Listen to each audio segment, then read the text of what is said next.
It began as a promise, a dream written into the fabric of a new nation, life, liberty, and the pursuit of happiness. For centuries, those words defined what it meant to be American, a country built not by kings, but by believers. Men and women who chased the horizon with nothing but hope in their pockets. The American dream was more than an idea. It was a heartbeat, a belief that through hard work and determination, anyone could rise. But somewhere along the way, that dream changed. It became faster, louder, heavier, and as skyscrapers grew taller and cities shone brighter, a quieter crisis began to spread. Not of poverty, but of pressure.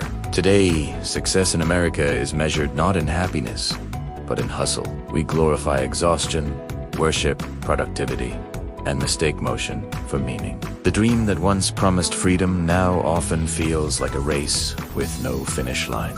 And for millions, that race has come with a cost. That a peace of mind.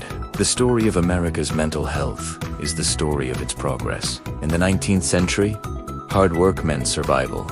Building railroads, farms, and factories. Life was physically demanding, but simple in purpose. Then came the 20th century, an explosion of technology, advertising, and ambition. The dream industrialized. Work no longer ended when the sun set. The clock became a symbol of control, and with it, a new kind of anxiety was born. The fear of falling behind. Psychologists in the 1950s began to notice something peculiar.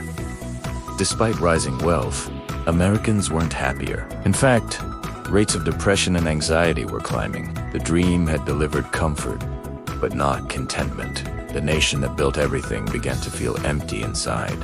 Fast forward to today, a world of constant connectivity, where success is streamed, compared, and quantified. We are more connected than ever, yet lonelier than ever. The smartphone replaced the factory whistle, but the rhythm stayed the same. Endless production, endless pursuit. It's no longer enough to live well. We must show it. And that constant performance has reshaped the American psyche.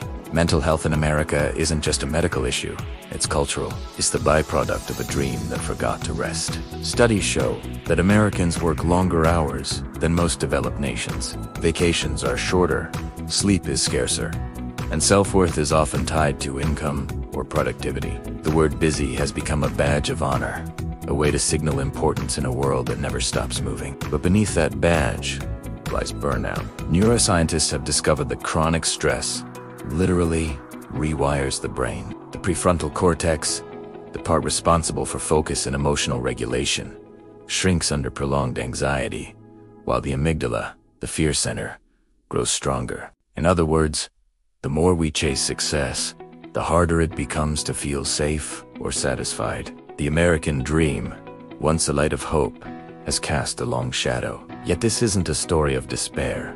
It's a story of awakening. Throughout history, every wave of progress in America has sparked a counterwave of reflection. In the 1960s, amid consumerism and Cold War fear, a new generation rebelled with a different dream: peace, love, and presence. Yoga and meditation arrived from the East, whispering a forgotten truth: that success without serenity is hollow. And today, amid burnout and overstimulation, another quiet revolution is rising.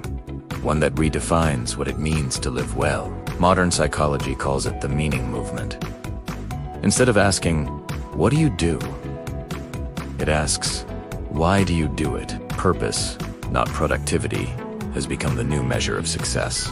Surveys show that millennials and Gen Z are prioritizing mental health and balance over wealth. It is as if the country that once ran on competition is slowly learning cooperation, not just with others, but with itself. But this shift didn't come easily. The United States has long carried a cultural stigma around vulnerability. Strength meant silence. Admitting struggle was weakness. For decades, mental illness was hidden behind closed doors, masked by smiles and slogans. It took generations of voices, from veterans to artists, to everyday citizens, to break that silence. When singer Billie Holiday poured her pain into Strange Fruit, she wasn't just performing, she was healing. When veterans returned from Vietnam and began speaking about PTSD, They rewrote the definition of bravery. When Simone Biles stepped away from the Olympics to protect her mental health, she redefined what strength means for a new era. These stories are reminders that the American dream doesn't have to mean endless striving. It can mean courage, the courage to stop, to breathe, to be human. But perhaps the most profound irony of the American dream is that its original purpose wasn't perfection, it was possibility. The founding fathers didn't promise happiness, only the pursuit of it. The dream was never meant to be a destination, but a direction. Somewhere in the noise of modern life, we mistook pursuit for possession. We turned ambition into obsession, and hope into pressure. Yet, the beauty of America lies in its ability to evolve. The same nation that built assembly lines now builds mindfulness apps. The same culture that once glorified the self-made man is now learning the value of community, therapy, and shared healing. Technology, once a symbol of stress, is being reimagined as a tool for balance.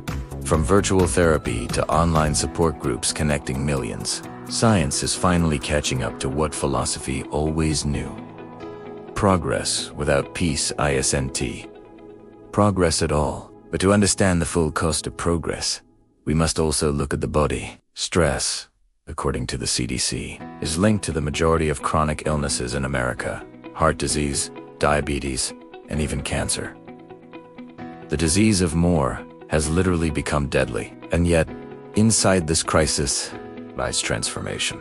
Across the country, new movements are rising: slow living, remote work, mental health advocacy, and minimalism. People are no longer asking how to get more, but how to feel more present, more fulfilled, more alive. The American dream is being rewritten, not on billboards, but in hearts. It's no longer about climbing ladders, but planting roots. About redefining success as peace of mind, not a paycheck. About choosing rest as rebellion in a culture addicted to motion. The story of America's mental health isn't one of failure. It is one of every generation inherits both the weight and the wisdom of those before it. The stress that built the skyscraper also built the awareness that there is more to life than steel and speed. The burnout that once broke families is now fueling a movement to reconnect with meaning. The very struggle against imbalance has become the soil for a new kind of growth. In a way, the American dream is still alive, just different. It's no longer the dream of having everything, but of being enough. Of learning that true freedom isn't found in excess, but in equilibrium. That progress without purpose is just motion. And maybe, after all these centuries, the real dream isn't about reaching the top. It is about finding peace along the climb. Because when you strip away the noise, the wealth, the metrics, what remained is the human desire that started it all.